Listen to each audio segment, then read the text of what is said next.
We are making ruffle pants today, which is a tutorial that I've been teasing forever. I'm finally getting around to it, and it's very, very simple and easy. I anticipate this will be a pretty quick tutorial. There's just a teeny bit of math involved that honestly you could probably wing it on your own, but sometimes it's helpful to watch somebody else's process. So I'll kind of walk you through how I figured out how to add a ruffle to my pants. We're using my lane pants pattern today, which you could use my pattern, you can use a different pants pattern, you can try to self-draft your own pants. But I'm using my pattern today, and I originally did this hack like 6-ish months ago, and I wore the pants all the freaking time. I'm wearing them right now. Here, I'll give you a peek. It's not the best angle, but got some ruffle pants going on today. The fabric I'm going to use to make my fall pair, this was like my summery pair that I am wearing today, I'm going to make a bit more of like a fall-ish color palette. This is a linen from Fabric Godmother, a gingham like purplish bluish linen. It's really pretty. I'll link it in the description. But I already cut out all my pattern pieces. So I'm doing the simplified version of my lane pants, which means no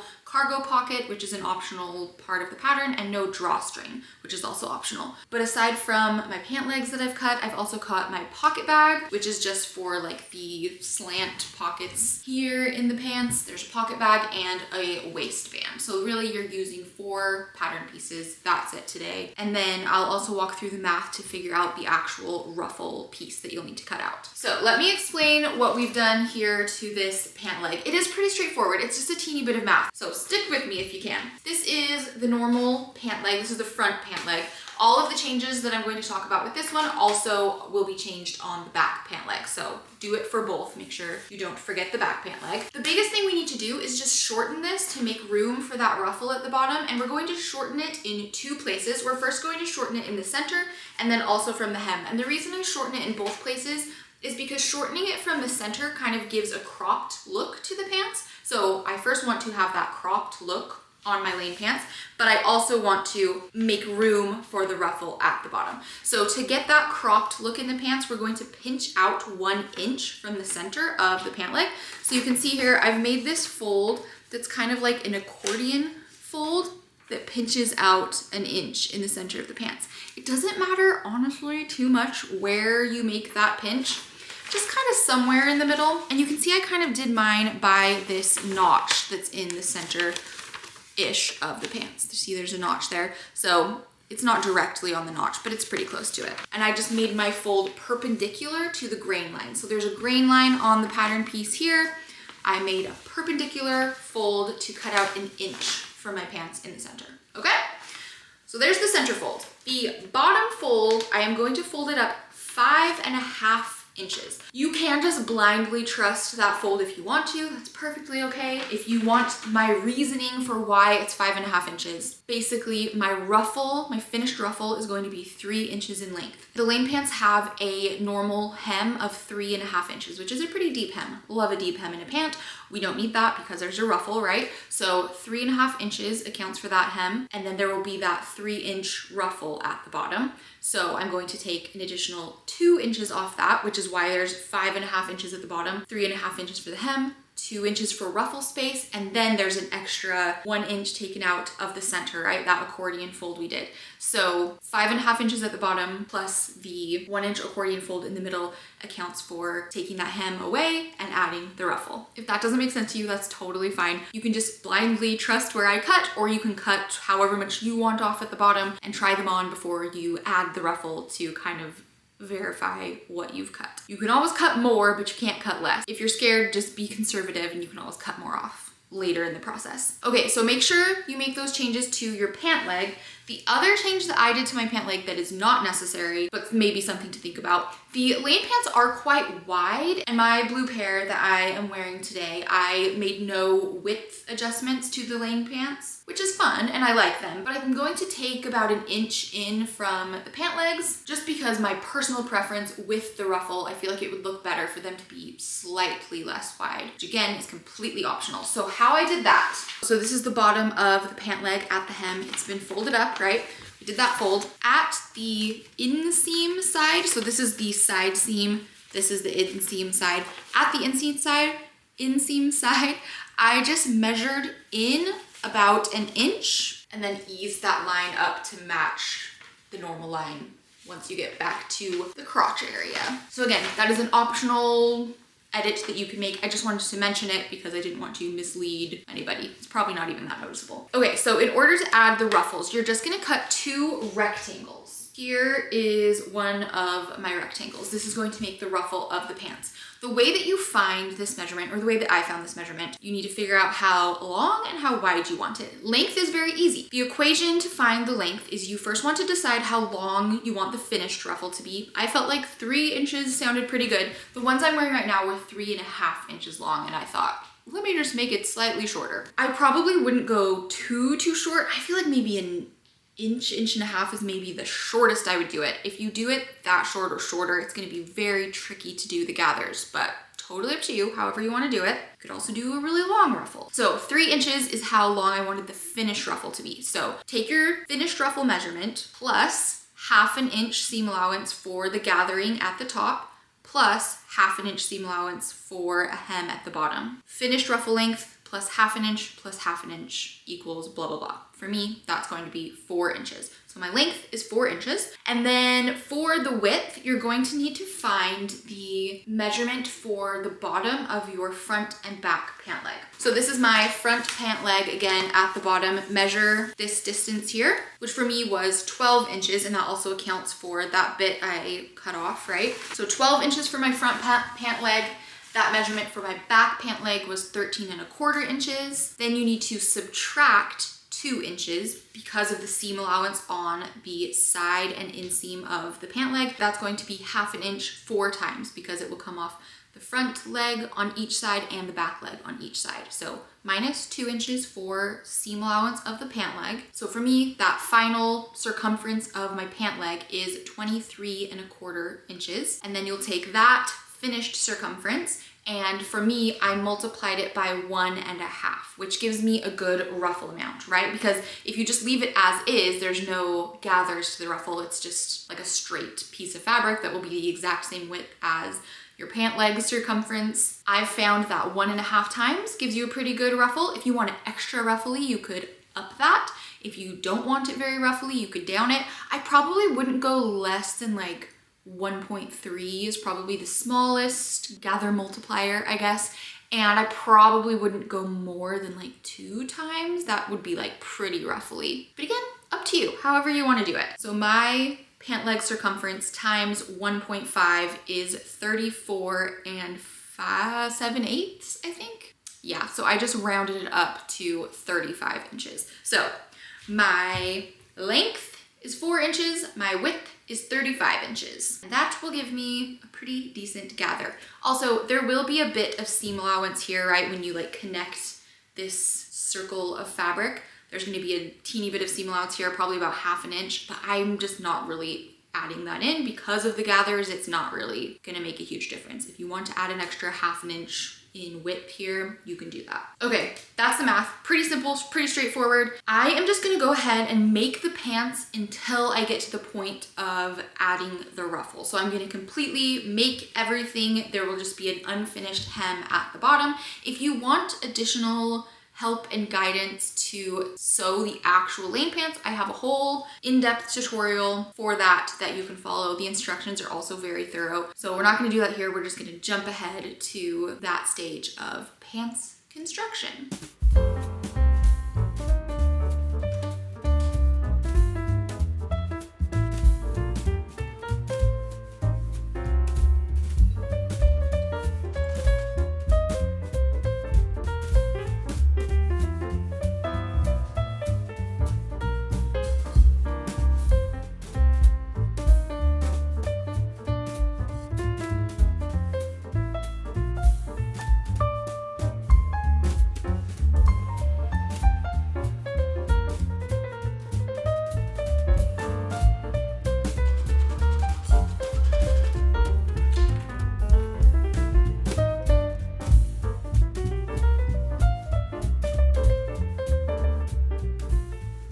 Okay, the pants are all the way sewn up. I just have not hemmed them yet, or the hem is just raw because I haven't added the gathers on yet.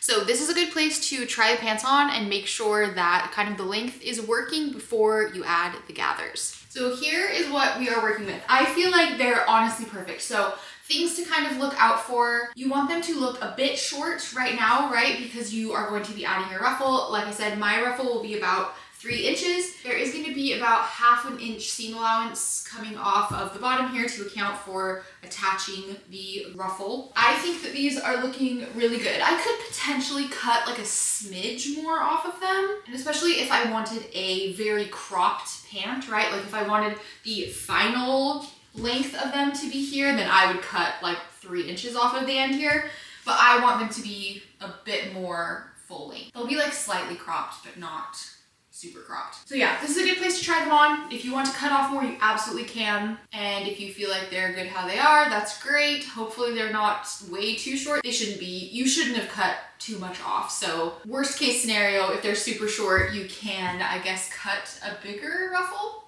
But yeah, you should be in a pretty golden place. So I am going to add the ruffle now. So a really quick overview of what I'm going to be doing. I'll walk through it as well. But basically, we're going to take the strips of fabric that we cut for the ruffle. We are going to sew up this side seam so it creates a circle. We're first going to hem it because it kind of becomes difficult to hem after it's already attached to the pants. So I'm going to finish the bottom edge, the hem of the ruffle, and then I'm going to gather the ruffle, and then I'm going to attach it to the pants. So easy peasy. We're gonna go over it pretty quickly, and then you will be done. Here I have the rectangle that I've cut for my ruffle, and you can see this fabric doesn't have a clear right or wrong side, but I feel like you'll be able to follow along just fine. So first we are going to fold it right sides together and just stitch along this short end. And I ended up stitching it with about a 3/8 of an inch seam allowance. I feel like that's a pretty good number. Anywhere from like 1/4 to 1/2 inch is good. Then I finished my edges with my serger. If you don't have a serger, that's totally fine. I have a tutorial on how to finish edges with a regular sewing machine, but you'll just need to finish those edges off somehow. And yes, I know the serger thread doesn't really match, but it doesn't bother me, so it's all personal preference. All right, now we are going to press the hem up on this ruffle, and like I said, it's just easier in my opinion to do the hem first and then do the gathering afterwards. So I am going to press my hem up 1/4 inch 2 times, so 1/2 inch total, but I'm just going to do like a really small 1/4 inch fold, press that, and then a second 1/4 inch fold and press that. I just think with a ruffle, a really teeny tiny hem looks the best, but you guys can do whatever hem you would like. Once you've pressed your hem up along that entire bottom edge of your ruffle, we are going to edge stitch it in place, which means we're just going to stitch as close as we can get to the edge of the fold that we made on this hem, and just continue that stitch all the way around that edge. I'm going to say edge 50 times until you meet back up with your previous stitch and back stitch a couple times. Now along the top edge of the ruffle, we're going to do a basting stitch, and I'm only going to do 1 row. So how I do that is I start out with about a 1/4 inch seam allowance, and then after a few stitches, I widen that out to about a 1/2 inch seam allowance. And you'll see why I do that, because when I come back around to where I started my stitches, I am going to be able to stitch kind of parallel along where I started it, so that it doesn't run right on top of the stitch where I started, but it goes next to it, right? You can kind of see it runs parallel and not right on top. I just find this way produces the most even gathers around the entire circle of fabric. And if you'd prefer to do 2 rows of basting stitches, that's totally fine. I just like doing 1. All right, here we have the ruffle that we have done the basting stitch on. I'm just folding it in half and cutting a teeny tiny notch at the center point. That'll just make gathering more evenly easier. And here we have the bottom of one of our pant legs. There's 2 seams here, side seam and inseam. We are going to start at the inseam, which is this one here, and that's where we're going to attach the ruffle to. You can do it on either side. I just feel like it looks best to have the seam on the inside of the pant. So I'm going to line up that inseam with the seam on our ruffle and pin those in place so that they match up nicely. And then I'm going to mark the halfway point of the pant leg as well, which you'll see that doesn't exactly match up to the side seam because the front pant is a little bit more narrow than the back pant. So I'm going to fold it in half so that I can mark where the actual halfway point is, and then line up that notch that I just cut with the notch that I cut in the center of the ruffle as well. Now that I have those 2 key points pinned, I am going to gather the ruffle 1/2 at a time. So starting with this half here, I'm first going to find the beginning of my basting stitch. You'll see this thread here, and I'm just going to pull on that thread, or rather hold that thread steady and pull my fabric so that my fabric is gathering on that basting stitch. And I'll keep pulling until I feel like the gathers are pretty evenly matched to the width of this half of the pant leg. So it doesn't have to be perfect, but pretty dang close. And then once I feel like I have it close enough, I will start pinning those gathers in place all the way through the half of the pant leg. All right, now we are going to flip the pant leg around to the other side, and this time we are going to pull from the other end of your basting stitch. So here you can see where that basting stitch ends, and again, I'm just going to hold that end of the string and pull my fabric until it gets all bunched up, and do the exact same process, bunch it until it's about the same width as the pant leg, and then you will pin it in place. So here we have a beautifully pinned and gathered ruffle, and it is now time to stitch that down and attach it to the pant leg. So I'm going to first go in with my sewing machine, and I'm going to do about a 5/8 of an inch seam allowance here. I could have done about a 1/2 of an inch, but because my basting stitch was a 1/2 an inch, I didn't want to risk any of those basting stitches poking out and me having to unpick them. So I just went in with about a 5/8 of an inch seam allowance, and I feel like that worked out pretty well. It was my natural instinct to speed this up a ton or edit it a ton so it goes really fast, but I did feel like it was helpful to see, somewhat realistically, I did speed it up a smidge, but how slowly I go when I attach things that I've gathered. I really am constantly like adjusting and kind of reconfiguring things to make sure that my gathers are laying nice and flat. And I've found that this is the case whether I do 1 row of basting stitches, 2 rows. If you're just cruising right through your gathers, they're gonna turn out kind of wonky. So make sure that you're going slow. It's not a race, to make sure that everything looks nice and even. Once that's been stitched down with my regular machine, I then go in with my serger to kind of chop off and clean up those edges. So if you don't have a serger, again, you can do this with your regular machine with an overlocking stitch. I'll link the tutorial that I have to do that, but I probably would cut off a little bit as well. So this is what my finished ruffle looks like, and you can see it looks a little bit like puffy, and so I'm going to press my gathers down a little bit because I feel like they look nicer. You can see right now the pant leg on the left has not been pressed, the one on the right has been pressed. So I'm just going to first press the seam allowance kind of up toward the pant leg, right? And then I'm going to go in with my iron while I'm holding those flat and kind of press the seam allowance flat. And it just helps the gathers look not quite so puffy. I think it makes them lay really nice and gives it a really nice look.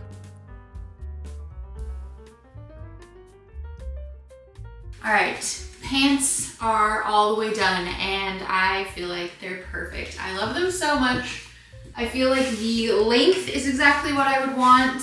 And of course, just the fact that I know it's a pattern that fits me really well and is really comfortable is a huge plus. I also think linen looks best when it's been worn for a little bit and it's not pressed quite so flat, because I pressed these pants a lot with my iron, obviously. So I feel like they're very straight right now, and I think they're just gonna look better with wear and wash and all that stuff. Very happy with them. I definitely need some like fall ruffle pants, so these are perfect. Tag me if you made your own ruffle pants. I definitely want to see. And if you have other ideas of tutorials that you need from me or patterns that you want me to make, let me know, because I am always open to new ideas. Love you guys, and I will see you next time.